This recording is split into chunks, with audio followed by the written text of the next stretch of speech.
Buenas, mi nombre es Vicente Tona y esta es la práctica número 7, soldadura por arco eléctrico. Los procedimientos de soldadura, donde la fuente de calor tiene su origen en un arco eléctrico, son de los más empleados en las industrias. Este tipo de soldadura se basa en someter a dos conductores que están en contacto a una diferencia de potencial, por lo que se termina estableciendo una corriente eléctrica entre ambos. En el caso de que posteriormente se separen ambas piezas, esto provocará una chispa que va a ionizar el aire circundante, permitiendo el paso de la corriente a través del aire, aunque las piezas no estén en contacto. Los principales motivos o razones para utilizar el establecimiento de un arco eléctrico son que se genera una concentración de calor en una zona muy delimitada o específica. Se alcanzan temperaturas muy elevadas, mayores a 5000 grados centígrados, se puede establecer en atmósferas artificiales, permite la posibilidad de establecerse en forma visible o arco descubierto y también en forma invisible o arco encubierto. Y que este tipo de soldadura permite establecer distintos métodos de soldeo según el caso o lo que se necesite. Se da entre la pieza y un electrodo fusible, entre la pieza y un electrodo no fusible, entre dos electrodos fusibles o dos electrodos no fusibles y entre las propias piezas a unir. Existe una gran variedad de procedimientos de soldadura, donde la base de la fuente de calor es el arco eléctrico. Todos estos procedimientos se pueden agrupar en dos grandes grupos, por arco descubierto y por arco encubierto.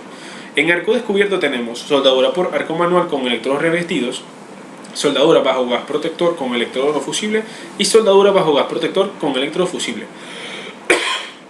En arco encubierto tenemos soldadura por arco sumergido y soldadura por electroescoria. La aplicación de soldadura por arco eléctrico acapara todo el sector industrial, debido a su automatización y a su gran productividad.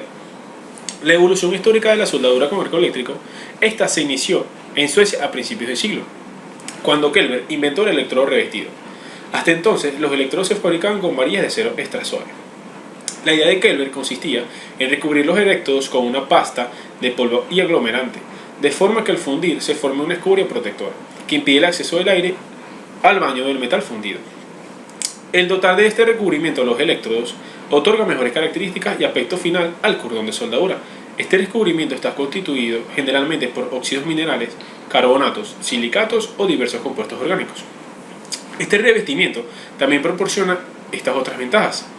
Al ser menos fusible que el metal del electrodo, forma una especie de vaina alrededor del arco, que facilita su dirección y evita la formación de arcos secundarios. Este revestimiento permite realizar la llamada soldadura de gran penetración, gracias a que se puede utilizar más intensidad de corriente con ciertos tipos de electrodos, llamados electrodos de gran penetración. Estos aumentan la zona fundida y evitan con esto que se tengan que preparar los bordes de algunas piezas. También la protección de la escoria fundida, el enfriamiento de la soldadura se hace con mayor lentitud, evitando tensiones internas. El cordón de soldadura. Las partes del cordón de soldadura tenemos zona de soldadura, que es la parte central del cordón, la cual está formada fundamentalmente por el metal de aportación. Tenemos la zona de penetración, que es la parte de las piezas que ha sido fundida por los electrodos, y la zona de transición, que es la más próxima a la zona de penetración. Esta zona, aunque no sufrió la fusión, sí ha soportado altas temperaturas, que le han proporcionado un tratamiento térmico con posibles consecuencias desfavorables, provocando tensiones internas. También tenemos dimensiones fundamentales en el cordón de soldadura, los cuales sirven para determinar el cordón de soldadura. Estas son la garganta y la longitud.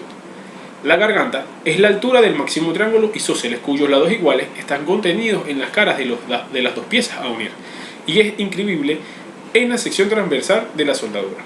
Por otro lado, también tenemos la longitud eficaz.